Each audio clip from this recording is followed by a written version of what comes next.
নমস্কার, আমি পল্লবী। আজকের ভিডিওটা শুরু করেছি লাঞ্চের পর থেকে। হ্যাঁ, আজকে ওর ডিউটি ছিল হচ্ছে দুপুরবেলায়, মানে 2টো থেকে।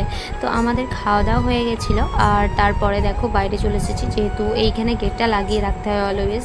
তো ওই কারণে আমি বেরিয়ে আসলাম, আর গাড়ি নিয়ে বেরিয়ে গেলে জানো তো এই গেটটা লাগানো একটু অসুবিধাই হয়ে যায়, ওই জন্য আমি বেরিয়ে আসলাম, না হলে আমি সাধারণভাবে আমি বেরোই না। তো আজকে দুপুরের পর তো ও চলে গেল, তারপরে আমি একটু ঘুমিয়ে নিয়েছিলাম অনেকক্ষণ। তো তারপরে ঘুম থেকে উঠে যে আমার কি বোরিং লাগে যে তোমাদেরকে বলে বলতে পারবো না, আর কিছু না কিছু খেতেই হয়। তো সেটা হলো যে খাওয়া দাওয়া তো করবোই।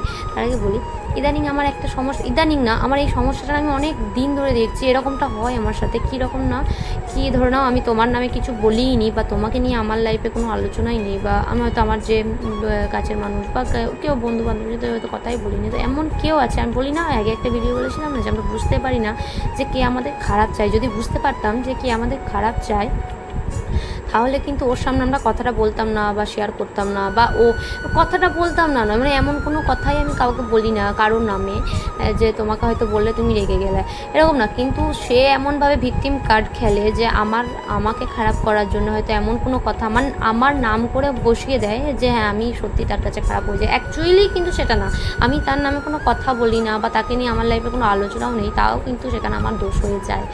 তো এটা আমি বলতে চাই যে আমি এখানে ভিডিওর মধ্যে যদি কারো কাছে পৌঁছায় যে কেউ আমার ক্ষেত্রে যদি রাগ করে থাকো আমার কোনো কথার বেশি, সে তবে সেটা যদি নিজের কানে না শোনো যে আমি বলেছি, অবশ্যই একদম বিশ্বাস করবে না যে কথাটা আমি বলেছি।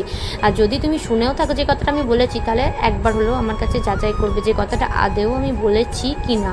কারণ তুমি হয়তো জানলা কি যে আমি কথাটা বলেছি, কিন্তু আদৌ আমি সেই কথাটা বলিনি। তুমি অন্য কারোর থেকে শুনেছো পল্লবী এই কথাটা নাকি তোর নামে বলেছে, বাট আমি কিন্তু এই কথাটা বলিনি।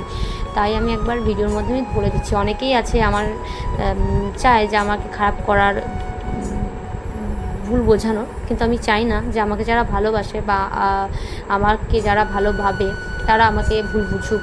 তো আমি তাদের জন্য বলছি, যদি এমন কোনো কথা তোমরা দেখো বা শোনো যে আমি তোমাদের নামে কথাটা বলেছি আর তোমাদের সঙ্গে আমার ভালো সম্পর্ক, তো কখনোই কথাটা বিশ্বাস করবে না। যদি বিশ্বাস করো, একবার হলেও আমার কাছ থেকে যাচাই করে নিও যে আদৌ আমি কথাটা তোমাদের নামে কিছু বলেছি কি না।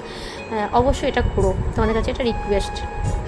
ও চলো, এটা আমার বলা ছিল একটু। তো এবার হচ্ছে কি, লাঞ্চের পর থেকে যেহেতু ভিডিওটা শুরু করেছি, তো হঠাৎ করে মনে হলো যে কিছু একটা বানানো যাক। দুপুরে খাওয়া দাওয়াটা যেমন তেমন খেয়েছিলাম, কারণ ভালো লাগছিলো না দুপুরে রাঁধতে, সেভাবে সিদ্ধই খেয়েছিলাম। তো হঠাৎ করে মনে হলো চলো একটু বিরিয়ানি বানানো যায়। আর বিরিয়ানি বানাতে গেলে তো এবার আলু বিরিয়ানি বানাই।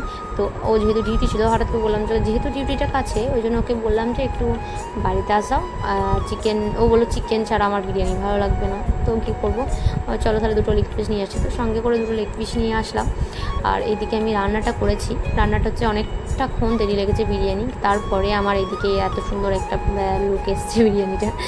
যাই হোক, বেশ ভালো হয়েছিল খেতে, আরও তো অলওয়েজ ভালোবাসে, তো ভালোই লেগেছে। তো আজকের মতন চলো, গুড নাইট, দেখা হচ্ছে নেক্সট কোনো ভিডিওতে।